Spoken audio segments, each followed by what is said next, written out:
Hi, I'm Charlie Crystal. I'm the CEO and co-founder of Mission Research. This is Mary Pat Donnellan. She's Director of Business Development. Hosted applications are so 1999. They were really developed in response to the IT situation in enterprises back in the 90s, where the desktop wasn't very stable and performance wasn't that great. But things have changed and really evolved. And there are two things about software right now that people are talking about that we really disagree with, and that's that everything should be hosted, everything should be software as a service, and that customers should have to read the manual or read the dummies books. I mean, customers are not dummies. Customers are people. So we've designed software that is really about how people understand software, how they understand and perceive technology. And not the Silicon Valley crowd, but the rest of America, where technology is still too hard for most people to use. This software is called SalesWorks, and we're announcing the beta today. It's an easy-to-use contact management and sales software.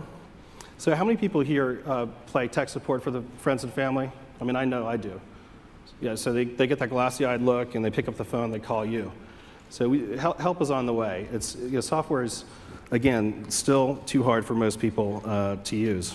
We're going to introduce a new buzzword today. It's the hybrid web. It's a platform that merges the power of the desktop with the power and the breadth and utility of the web. You might want to call it Desktop 2.0. And this is apps like Skype and Google Desktop.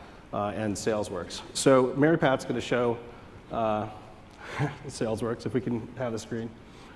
OK, great.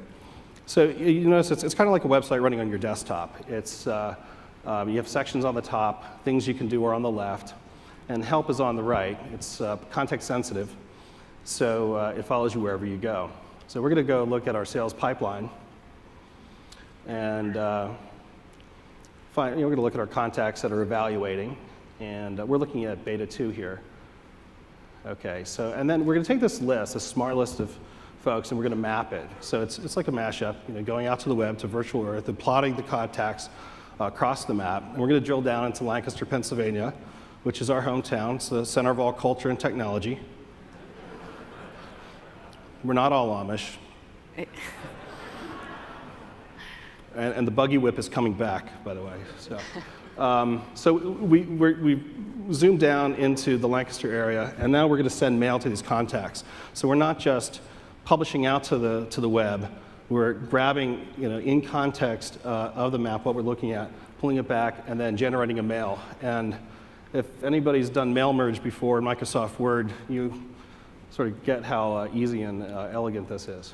So now we're going to save the mailing. So we store that as a fact in the customer's record, and we can print out the letters or labels from there. So again, that's the power of the desktop merged with the power of the web. Now Mary Pat's going to show us a little bit about smart lists.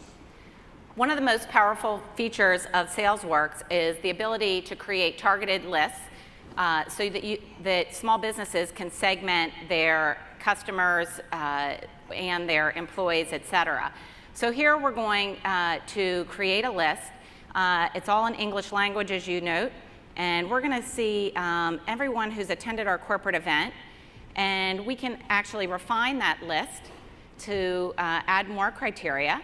And we just want to see the people who attended our event from California. So I'm going to scroll down and get a few more here. Check California, click OK. And now I've narrowed down my list to people who have attended my corporate event in California. And notice we don't talk about a query. We try to shield the customer from technical language. We talk about the results that they're trying to get. So it's the smart list. So here are our California party people. I'm sure there's a few more than the ones on our list. And we're going to share this list with others and add this to our favorites so we can open it and access it any time. And now we have a list of all the people that meet the easy criteria that we established. Now that we have our list, we have a lot of things we can do with it. Yeah, so once you have the list, you can do things like run reports specifically on that list. So your reports aren't against the entire database. It's just against the context in which you're working. So right now we're looking at customer growth. You can do bar charts, line charts, just very easy to access and get insight into information. If we go back to the list, we could do things like a mundane task like printing labels, like the Avery 5160, which is, of course, our favorite label. So she's selecting, excellent. So sometimes small businesses have, they'll print out labels and they'll peel a couple off. Well, we give them the ability to to print according to where their labels start. So. Yeah. So she's going to save that. We're going to record the fact of that we sent those, printed out those labels and sent the mail to the customer into the records so that we can track the relationship with them. We're at booth 39. Thanks very much.